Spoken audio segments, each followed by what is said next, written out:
सेलाना four lane स्थित Mohan garden में कांग्रेस का कार्यकर्ता सम्मेलन आयोजित किया गया। कार्यकर्ता सम्मेलन में के मुख्य अतिथि पूर्व मुख्यमंत्री मध्य प्रदेश शासन दिग्विजय सिंह जी रहे। सभी पदाधिकारी एवं कार्यकर्ताओं ने मुख्य अतिथि दिग्विजय सिंह जी का स्वागत किया। तत्पश्चात कार्यकर्ता सम्मेलन प्रारंभ हुआ। रतलाम शहर अध्यक्ष महेंद्र कटारिया ने स्वागत उद्बोधन देते हुए कहा कि निश्चित ही दिग्विजय सिंह के नगर आगमन से रतलाम नगर के जांबाज कार्यकर्ताओं में नया उत्साह का संचार हुआ है। हमारे कार्यकर्ता निश्चित ही भाई मयंक व पारस दादा के साथ कंधे से कंधा मिलाकर कार्य करेंगे और हम रतलाम विधानसभा सीट जीतेंगे। युवक कांग्रेस जिलाध्यक्ष मयंक जाट ने अपने उद्बोधन में कहा कि अगर कार्यकर्ता एकजुट होकर शहर से हमारा विधायक जिता देंगे तो सबसे अच्छी बात यह होगी कि अकेले पारस दादा विधायक नहीं रहेंगे, बल्कि मैं आप सभी को विश्वास दिलाता हूं कि कांग्रेस का हर एक कार्यकर्ता रतलाम का विधायक होगा। आप सभी कार्यकर्ताओं से निवेदन है कि सबसे पहले आप अपने बूथ का ध्यान रखें, क्योंकि यदि आप अपना बूथ का ध्यान रखेंगे और अपना बूथ जीतेंगे तो निश्चित ही हम रतलाम की विधानसभा जीतेंगे और यही हमारी सबसे बड़ी जीत होगी। पारस दादा ने अपने उद्बोधन में कहा कि मैं 45 साल से युवा चलाता हूँ। मुझे मालूम है कि कार्यकर्ता का कितना महत्व है। एक बार हमने कदम उठा लिया तो एक नया इतिहास बनाएंगे, एक अहंकार का नाश करेंगे जिसने रतलाम की राजनीति को पूंजी के अधीन कर दिया। हम उनका नाश करेंगे। पूर्व मुख्यमंत्री दिग्विजय सिंह ने अपना उद्बोधन में कहा कि कभी भी कांग्रेस पार्टी अपना संगठन नहीं बन पाई। अनेक बार इसके लिए प्रयास किए गए, लेकिन हम सफल नहीं हो पाए।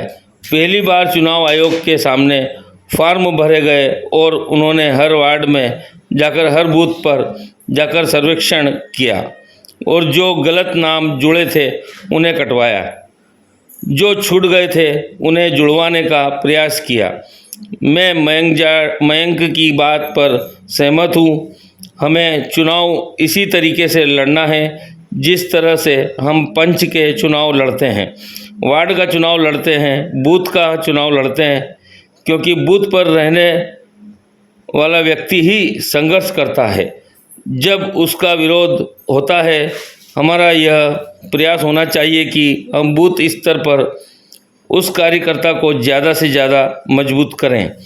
इस अवसर पर कांग्रेस ने समस्त प्रदेश पदाधिकारी गण, ब्लॉक कांग्रेस कमेटी पदाधिकारी, युवा कांग्रेस, महिला कांग्रेस, NSUI, सेवा दल, इंटक के पदाधिकारी, मंडल सेक्टर प्रमुख, समस्त BLA एवं समस्त विभाग एवं प्रकोष्ठ के अध्यक्ष एवं पदाधिकारी गण एवं समस्त कार्यकर्ता बंधु उपस्थित रहे। कार्यक्रम का संचालन बसंत पंड्या ने किया।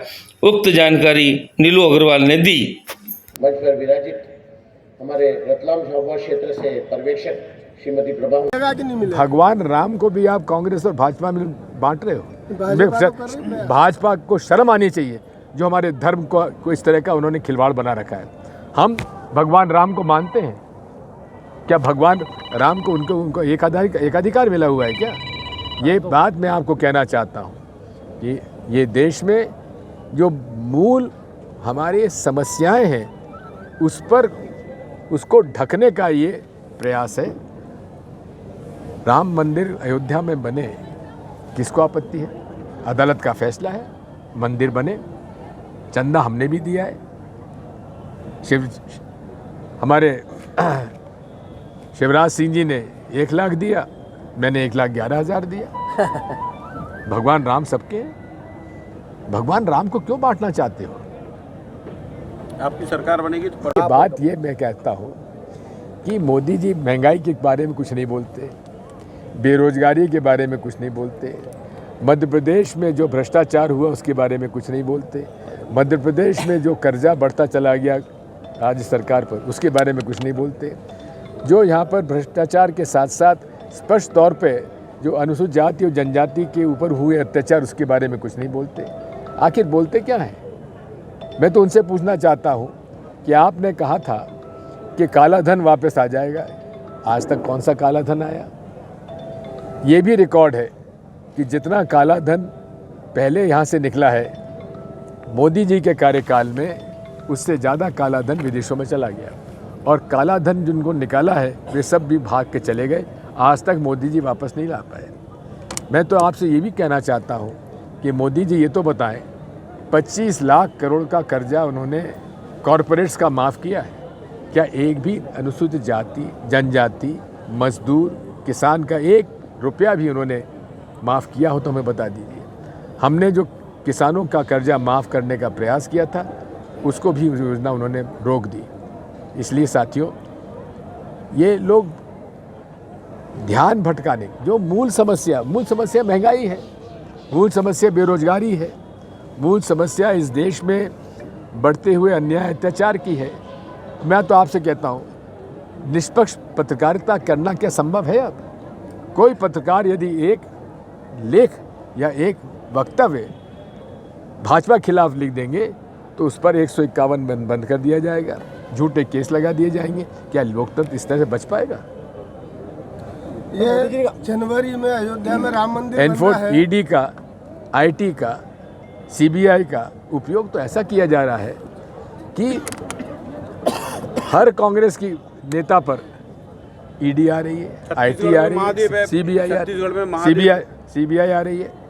लेकिन वही व्यक्ति जैसे हेमंत बिस्वा शर्मा, अमित शाह जी ने कहा था कि इनके खिलाफ वाइट पेपर हम लाएंगे, करप्शन का वाइट पेपर लाए भी, लेकिन भाजपा में चले गए तो उनको मुख्यमंत्री बना दिया। अजीत पवार साहब के लिए मोदी जी ने कहा था 70,000 करोड़ का भ्रष्टाचार हुआ है महाराष्ट्र में सिंचाई विभाग में, और अजीत दादा उसके लिए जिम्मेदार हैं। उनको तो जेल भेजना चाहिए। 3 दिन बाद जेल भेजने के बजाय उनको उप मुख्यमंत्री की शपथ दिला दी। आखिर ये तो हो ही रहा है। ये इतना पक्षपात रूप से काम हो रहा है जिसकी हमें कभी उम्मीद नहीं थी। राजा साहब, अयोध्या में जनवरी में राम मंदिर बन जाएगा तो आपको क्या लगता है?